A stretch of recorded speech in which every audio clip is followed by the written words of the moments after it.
So guys, nagpalit tayo ng battery ng client. This is a Ironman Monster winch.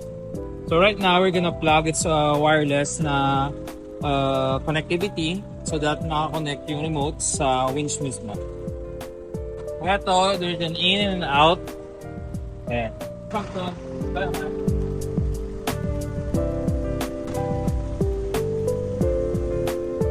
Once nag-on ka din, nag-transfer na tayo sa cordless.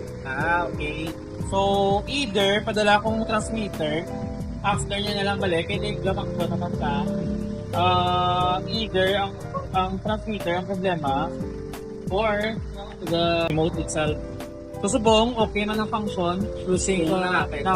Tuloy.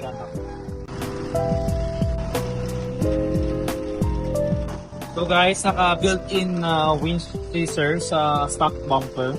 So may custom na winch mount tayo. Sir, 800 na yung battery, normal lang na. And then, ako ang bahala, sa warranty ko lang. Good thing, is expired naman ng mo. Kasi po, kung you think consider nila yung plan mag-go, tayo po na rin.